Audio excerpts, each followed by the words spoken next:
Yang pertama yaitu pembahasan, dan pada pembahasan ini saya akan menjelaskan subbahasan yang pertama yaitu analisis kinerja keuangan perusahaan.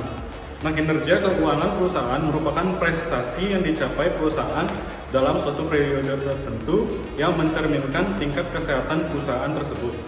Dari definisi kinerja keuangan yang dipaparkan, dapat ditarik suatu kesimpulan bahwa kinerja merupakan hasil atau prestasi yang dicapai perusahaan mengenai posisi keuangan perusahaan, informasi kebutuhan oleh pihak-pihak tertentu untuk membantu mereka dalam proses pengambilan keputusan.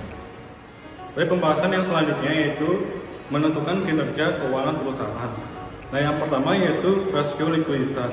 Menurut Dwi Prastowo pada tahun 2019 halaman 83, rasio likuiditas perusahaan menggambarkan kemampuan perusahaan dalam memenuhi kewajiban jangka pendeknya kepada kreditor jangka pendek.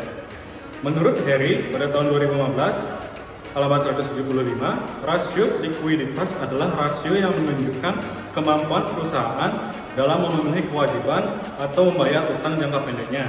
Dengan kata lain, rasio likuiditas adalah untuk mengukur sampai seberapa jauh tingkat kemampuan perusahaan dalam melunasi kewajiban jangka pendeknya yang akan segera jatuh tempo.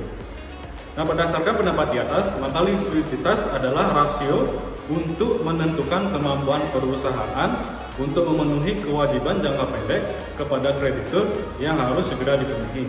Dalam hal ini, penilaian terhadap rasio likuiditas didasarkan pada dua rasio, yaitu yang pertama, kurang rasio.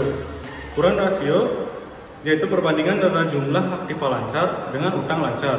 Rasio ini menunjukkan bahwa nilai kekayaan lancar atau yang dapat segera dijadikan uang ada sekian kalinya utang. Secara sistematis dapat dirumuskan sebagai berikut. Kurang rasio sama dengan aktiva lancar per utang lancar sama dengan 100%. Dengan demikian dapat dikatakan bahwa kegunaan rasio ini adalah untuk mengetahui kemampuan perusahaan dalam membiayai dan memenuhi kewajiban utang pada saat ditagih. Yang kedua yaitu quick ratio. Quick ratio merupakan perbandingan antara aktiva lancar dikurang persediaan dengan utang lancar.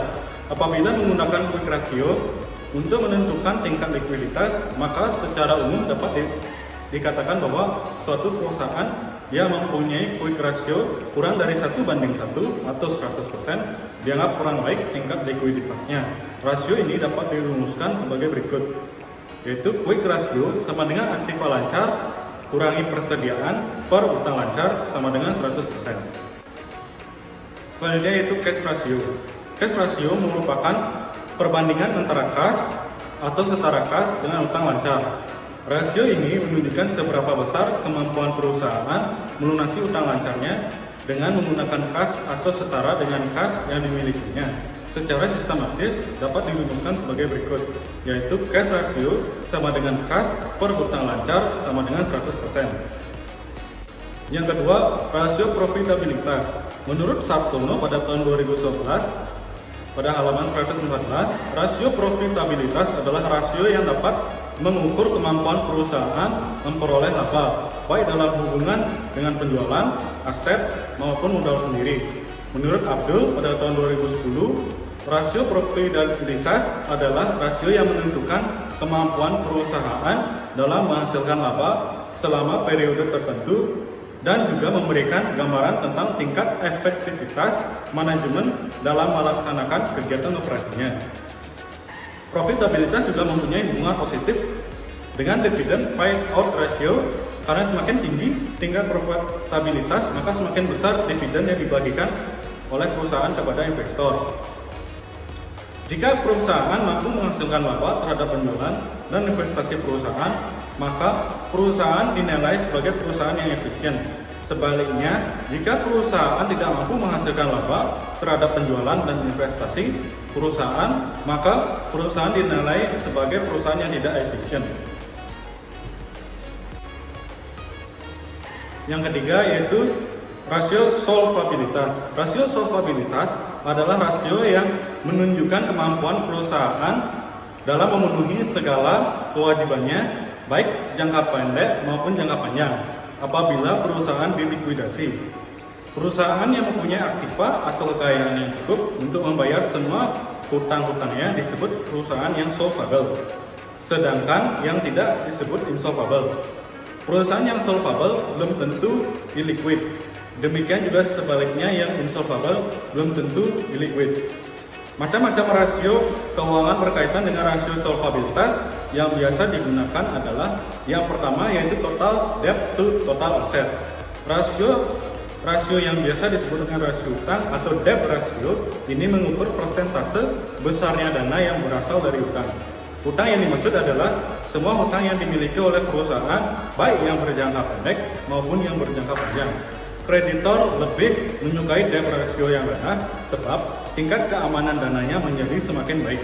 Untuk mengukur besarnya rasio hutang ini digunakan rumus yaitu total debt to total asset ratio sama dengan total hutang per total aktiva sama dengan 100%. Rasio ini menunjukkan sejauh mana hutang dapat ditutupi oleh aktiva. Semakin kecil rasionya, semakin aman atau solvable, porsi hutang terhadap aktiva harus lebih kecil.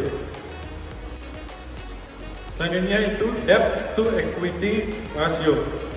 Rasio utang dengan modal sendiri atau debt to equity ratio adalah imbangan antara hutang yang dimiliki perusahaan dengan modal sendiri. Semakin tinggi rasio ini, berarti modal sendiri semakin sedikit dibanding dengan hutangnya. Bagi perusahaan, sebaiknya besarnya hutang tidak boleh melebihi modal sendiri agar beban tetapnya tidak terlalu tinggi. Semakin kecil rasio ini, berarti akan semakin baik. Maksudnya, semakin kecil porsi hutang terhadap modal, semakin aman. Nah, rumusnya yaitu debt to equity ratio sama dengan total hutang per total modal sama dengan 100%. Baik, selanjutnya yang nomor 4, rasio rentabilitas. Rasio rentabilitas atau profitabilitas adalah rasio yang digunakan untuk mengukur kemampuan suatu perusahaan dalam mendapatkan laba. Perhatian ditekankan pada rasio ini karena hal ini berkaitan erat dengan kelangsungan hidup perusahaan. Ada beberapa ukuran rasio rentabilitas yang dipakai, yakni yang pertama profit margin. Rasio ini menghitung sejauh mana kemampuan perusahaan menghasilkan laba bersih pada tingkat penjualan tertentu. Rasio ini bisa dilihat langsung pada analisis commodity size untuk laporan rugi laba atau baris paling akhir. Rasio ini bisa diinterpretasikan juga sebagai kemampuan perusahaan menekan biaya-biaya atau ukuran efisiensi di perusahaan pada periode tertentu. Rasio profit margin bisa dihitung sebagai berikut. Profit margin sama dengan laba bersih per penjualan sama dengan 100%. Rasio ini menunjukkan beberapa besar persentase pendapatan bersih yang diperoleh dari setiap penjualan. Semakin besar rasionya, semakin baik karena dianggap kemampuan perusahaan dalam mendapatkan laba rugi tinggi. Selanjutnya, gross profit margin. Gross profit margin merupakan perbandingan antara laba kotor yang diperoleh perusahaan dengan tingkat penjualan yang dicapai pada periode yang sama. Rasio ini mencerminkan atau menggambarkan laba kotor yang dapat dicapai setiap rupiah penjualan. Semakin besar rasionya, berarti semakin baik kondisi keuangan perusahaan. Rasio ini dirumuskan sebagai berikut.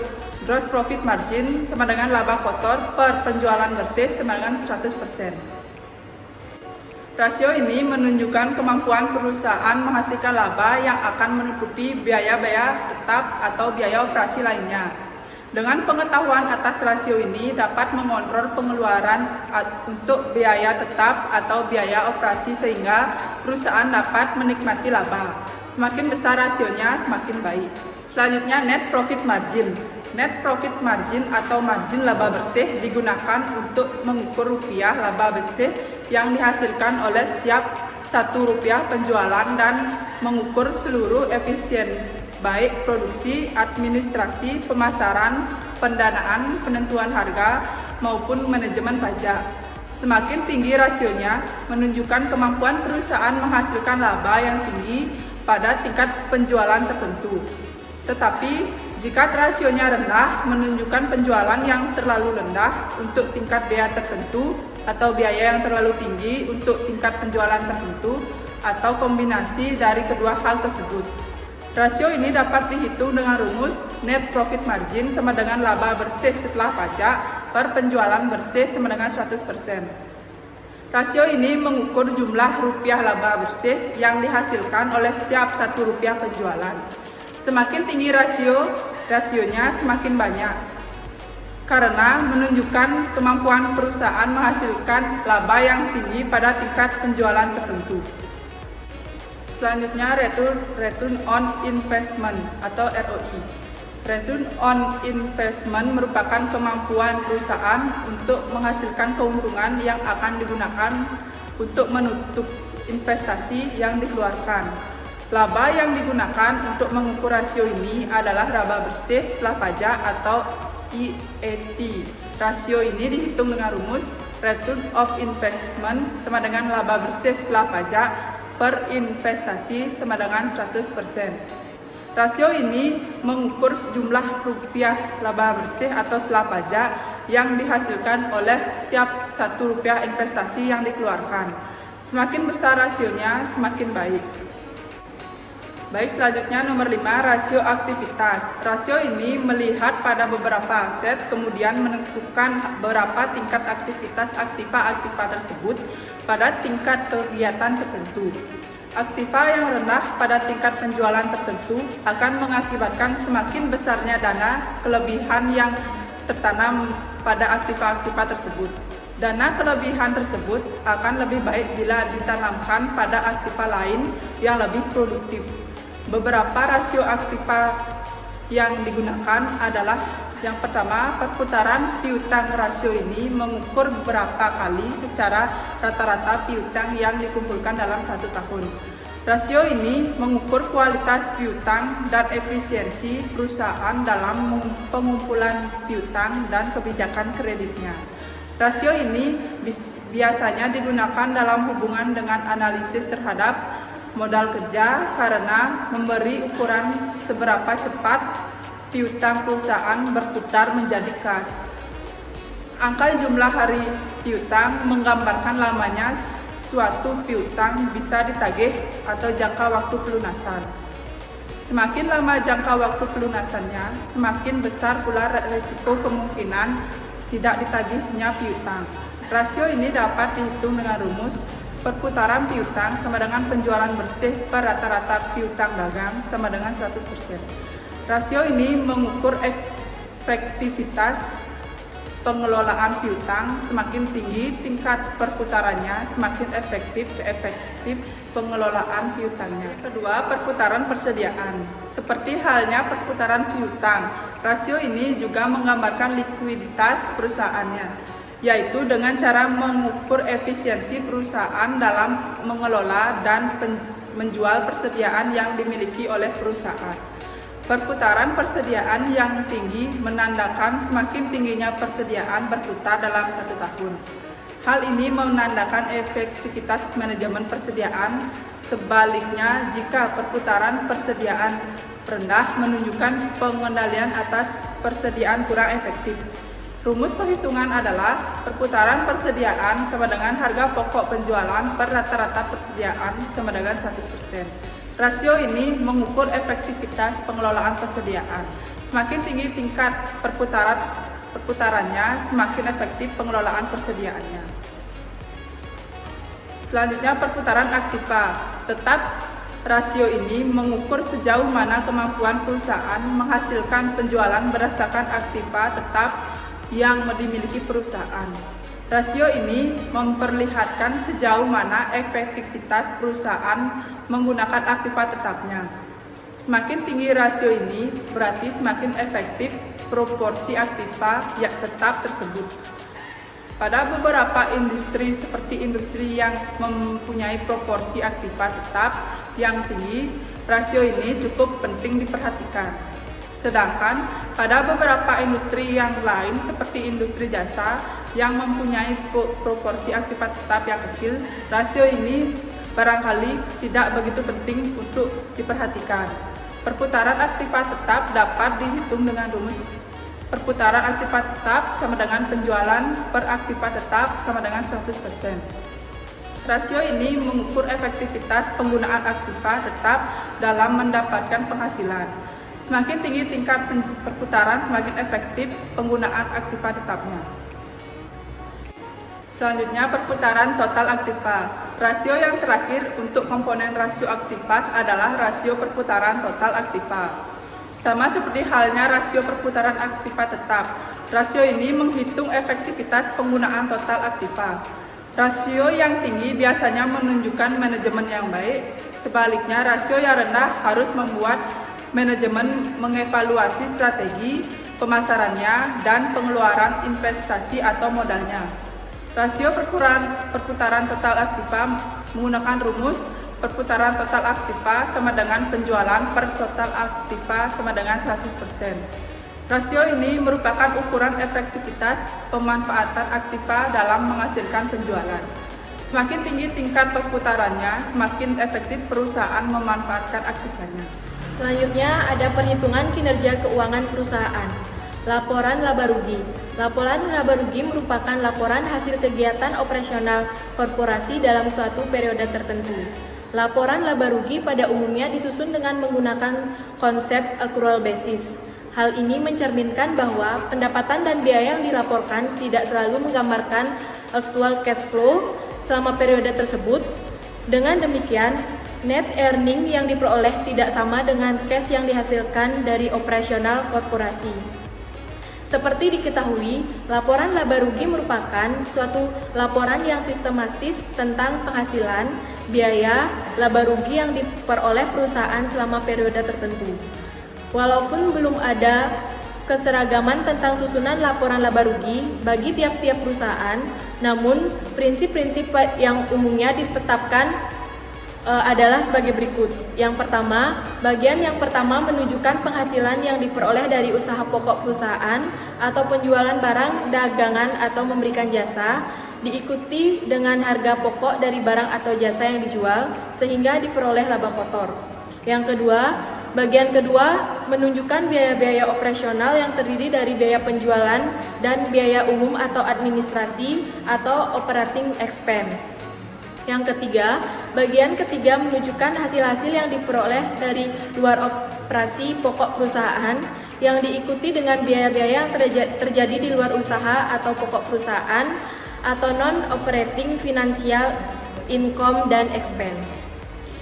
Bagian keempat menunjukkan laba atau rugi yang insidental atau extraordinary gain of loss sehingga diperoleh laba bersih sebelum pajak pendapatan.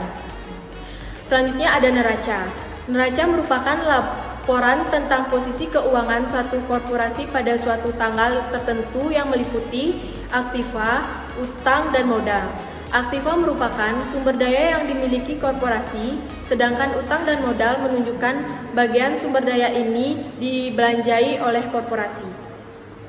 Setiap perusahaan secara periodik menyusun laporan keuangan yang salah satunya adalah neraca.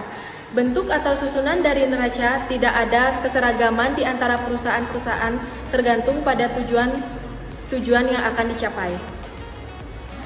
Baik, selanjutnya ada contoh laporan laba rugi PT ABCD untuk periode berakhir 31 Desember 2019 yang terdiri dari pendapatan yaitu penjualan, harga pokok penjualan terdiri dari persediaan awal, pembelian, tersedia untuk dijual, persediaan akhir, harga pokok penjualan, laba kotor. Biaya operasional terdiri dari biaya komisi, biaya transportasi, biaya listrik, telepon air, biaya gaji pegawai, biaya penyusutan bangunan, biaya penyusutan inventaris. Selanjutnya ada total, laba operasi, biaya bunga, laba sebelum pajak, biaya pajak, laba rugi bersih.